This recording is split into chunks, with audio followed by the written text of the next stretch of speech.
ನಮಸ್ಕಾರ. ಇವತ್ತು ನಾವು ನಮ್ಮ ಕೋಣೆಯಿಂದ ಹೊರಗಡೆ ಹೋಗದೆ ಇಡೀ ಪ್ರಪಂಚನ ಹೇಗೆ ನೋಡ್ಬೋದು ಅಂತ ತಿಳ್ಕೊಳ್ಳೋಣ. ಇದು ಒಂಥರ ಮ್ಯಾಜಿಕ್ ಡ್ರಾಯಿಂಗ್ ಬಗ್ಗೆ ಮಾತಾಡಿದ ಹಾಗೆ ಅಲ್ವಾ? ಖಂಡಿತ. ನಾವಿನ್ನು ಮ್ಯಾಪ್, ಭೂಮಿಯ ಗ್ರಿಡ್ ಸಿಸ್ಟಮ್ ಮತ್ತೆ ಟೈಮ್ ಹೇಗೆ ಕೆಲಸ ಮಾಡುತ್ತೆ ಅಂತ ನೋಡಲಿದ್ದೇವೆ. ಇದು ತುಂಬಾ ಇಂಟ್ರೆಸ್ಟಿಂಗ್ ಆಗಿರುತ್ತೆ. ಹೌದು. ಈಗ ಮ್ಯಾಪ್ ಅಂದ್ರೆ ನನ್ಗೆ ಒಂಥರ ಆ ಮ್ಯಾಜಿಕ್ ಡ್ರಾಯಿಂಗ್ ತರಾನೇ ಅನ್ಸುತ್ತೆ. ಮತ್ತೆ ಅಟ್ಲಾಸ್ ಅಂದ್ರೆ ನಮ್ಮ ಭೂಮಿಯ ಬಗ್ಗೆ ಹೇಳೋ ಒಂದು ದೊಡ್ಡ ಪಿಕ್ಚರ್ ಬುಕ್ ಇದ್ದಾಗೆ ಅಲ್ವಾ? ಕರೆಕ್ಟ್. ಈ ಮ್ಯಾಪ್ಗಳು ನಮ್ಮ ಪ್ರಪಂಚದ ರಿಪ್ರೆಸೆಂಟೇಷನ್. ಅಂದ್ರೆ ಬೆಟ್ಟ ಮತ್ತೆ ನದಿಗಳನ್ನು ತೋರಿಸೋಕೆ ಫಿಸಿಕಲ್ ಮ್ಯಾಪ್ ಇರುತ್ತೆ, ಹಾಗೇನೆ ದೇಶ ಮತ್ತೆ ಊರುಗಳನ್ನು ತೋರಿಸೋಕೆ ಪೊಲಿಟಿಕಲ್ ಮ್ಯಾಪ್ ಇರುತ್ತೆ. ಓಹೋ, ಮತ್ತೆ ಮಳೆ ಅಥವಾ ಕಾಡುಗಳ ಬಗ್ಗೆ ಹೇಳೋಕೆ ಥಿಮ್ಯಾಟಿಕ್ ಮ್ಯಾಪ್ ಇರುತ್ತೆ ಅಂತ ಕೇಳಿದಿನಿ. ಹೌದು. ಆದ್ರೆ ಇಡೀ ಪ್ರಪಂಚನ ಒಂದು ಸಣ್ಣ ಪೇಪರ್ ಮೇಲೆ ತೋರೋದು ಹೇಗೆ ಅಂತ ಯಾವತ್ತಾದ್ರೂ ಯೋಚನೆ ಮಾಡಿದ್ರಾ? ಅದಕ್ಕೆ ಸ್ಕೇಲ್ ಬಳಸ್ತಾರೆ. ಸ್ಕೇಲ್ ಇಲ್ಲ ಅಂದ್ರೆ ಮ್ಯಾಪ್ ಸುಮ್ನೆ ಒಂದು ಕಲ್ಪನಾ ಚಿತ್ರ ಆಗುತ್ತೆ ಅಷ್ಟೇ. ಅಂದ್ರೆ ಕಾಗದದ ಮೇಲಿರುವ 1 ಸೆಂಟಿಮೀಟರ್ ನಿಜವಾದ ಜಾಗದಲ್ಲಿ 1 ಕಿಲೋಮೀಟರ್ ಡಿಸ್ಟೆನ್ಸ್ ಆಗಿರ್ಬೋದು ಅಲ್ವಾ? ಹೌದು ಹೌದು. ಜೊತೆಗೆ ಡೈರೆಕ್ಷನ್ ಕೂಡ ಅಷ್ಟೇ ಮುಖ್ಯ. ನಾರ್ತ್, ಸೌತ್, ಈಸ್ಟ್, ವೆಸ್ಟ್ ಅನ್ನೋ ಕಾರ್ಡಿನಲ್ ಡೈರೆಕ್ಷನ್ಸ್ ಮತ್ತೆ ಇಂಟರ್ಮೀಡಿಯೇಟ್ ಡೈರೆಕ್ಷನ್ಸ್ ಎಲ್ಲ ಇರುತ್ತೆ. ಅರೆ ವಾ! ಇನ್ನು ನದಿ ಅಥವಾ ಕಾಡುಗಳನ್ನ ಪದಗಳಲ್ಲಿ ಬರೆಯೋ ಬದಲು ಸಿಂಬಲ್ಸ್ ಕೂಡ ಬಳಸ್ತಾರೆ ಅಲ್ವಾ? ಅಂದ್ರೆ ಕ್ಯಾಂಪ್ಗೆ ಒಂದು ಸಣ್ಣ ಟೆಂಟ್ ಚಿತ್ರ ಇರುತ್ತೆ. ನಿಜ. ನದಿಗೆ ಒಂದು ನೀಲಿ ಗೆರೆ. ಈ ಸಿಂಬಲ್ಸ್ಗಳು ಜಗತ್ತಿನಾದ್ಯಂತ ಎಲ್ಲರಿಗೂ ಅರ್ಥ ಆಗುತ್ತೆ. ಒಂದು ನಿಮಿಷ. ಅಂದ್ರೆ ಈ ಸಿಂಬಲ್ಸ್ಗಳು ನಾವು ಫೋನ್ನಲ್ಲಿ ಬಳಸುವ ಇಮೋಜೀಸ್ ತರಾನೇ ಅಲ್ವಾ? ನೈಜ ವಸ್ತುಗಳನ್ನ ಸುಲಭವಾಗಿ ತೋರ್ಸೋಕೆ. ಎಕ್ಸಾಕ್ಟ್ಲಿ. ಅದೇ ಜರ ಕೆಲಸ ಮಾಡುತ್ತೆ. ಆದ್ರೆ ಈಗ ಈ ಮ್ಯಾಪ್ಗಳಲ್ಲಿ ಯಾವುದಾದ್ರೂ ಒಂದು ಊರನ್ನ ಪಕ್ಕಾಗಿ ಹುಡುಕ್ಬೇಕು ಅಂದ್ರೆ ಇಡೀ ಭೂಮಿಗೆ ಒಂದು ಸೀಕ್ರೆಟ್ ಅಡ್ರೆಸ್ ಬೇಕಾಗುತ್ತೆ, ಗೊತ್ತಾ?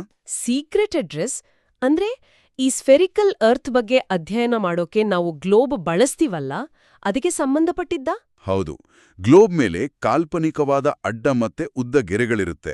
ಆ ಅಡ್ಡ ಗೆರೆಗಳನ್ನ ಲ್ಯಾಟಿಟ್ಯೂಡ್ಸ್ ಅಂತಾರೆ. ಅದರಲ್ಲಿ ಈಕ್ವೇಟರ್ ತುಂಬಾ ಮುಖ್ಯ. ಓ, ಮತ್ತೆ ಮೇಲಿನಿಂದ ಕೆಳಗೆ ಪೋಲ್ಸ್ಗಳನ್ನ ಸೇರಿಸುವ ಉದ್ದಗೆರೆಗಳು ಲಾಂಗಿಟ್ಯೂಡ್ಸ್ ಅಲ್ವಾ?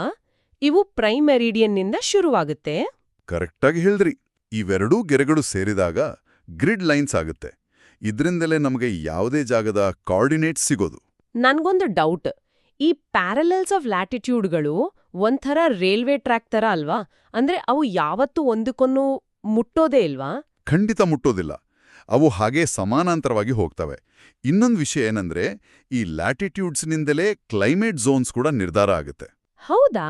ಅಂದ್ರೆ ಈಗ ಈ ಇಕ್ವೇಟರ್ ಹತ್ರ ಬರುವ ಟಾರೆಡ್ ಝೋನು ನಮ್ಮ ಭಾರತದ ಬೇಸಿಗೆ ಕಾಲದ ತರ ಯಾವಾಗ್ಲೂ ಫುಲ್ ಬಿಸಿಯಾಗಿರುತ್ತಾ?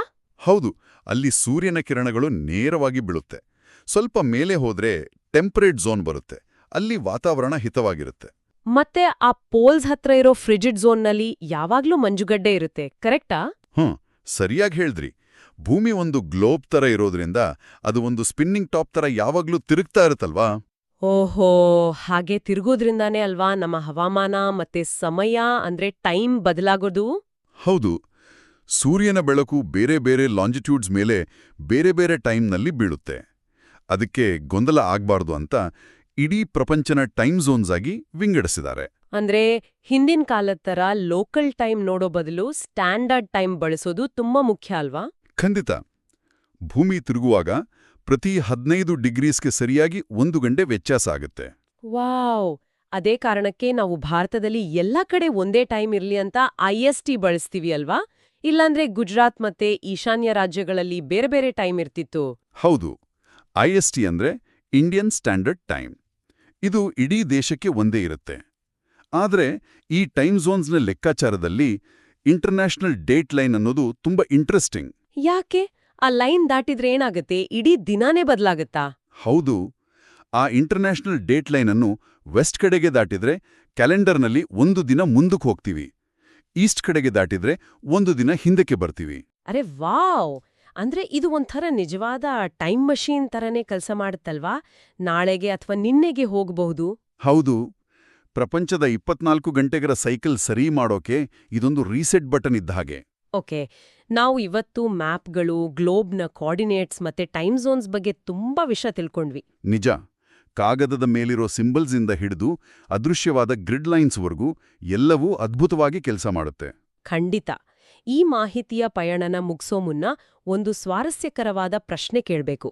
ಹೇಳಿ, ಅದೇನು ಅಂತ? ಭೂಮಿಯ ತುತ್ತ ತುದಿಯಲ್ಲಿರೋ ನಾರ್ತ್ ಪೋಲಿನಲ್ಲಿ ಆ ಎಲ್ಲಾ ಲಾಂಗಿಟ್ಯೂಡ್ಸ್ಗಳು ಅಂದ್ರೆ ಸಮಯನ ನಿರ್ಧರಿಸುವ ಎಲ್ಲಾ ರೇಖೆಗಳು ಒಂದೇ ಬಿಂದುವಿನಲ್ಲಿ ಸೇರ್ತವೆ. ಹಾಗಾದ್ರೆ ಯಾರಾದ್ರೂ ನಿಖರವಾಗಿ ಆ ನಾರ್ತ್ ಪೋಲ್ನ ತುದಿಯಲ್ಲಿ ನಿಂತ್ರೆ ಅವರ ವಾಚ್ನಲ್ಲಿ ಯಾವ ಟೈಮ್ ಝೋನ್ ಇರುತ್ತೆ? ಯೋಚನೆ ಮಾಡ್ತಾ ಇರಿ.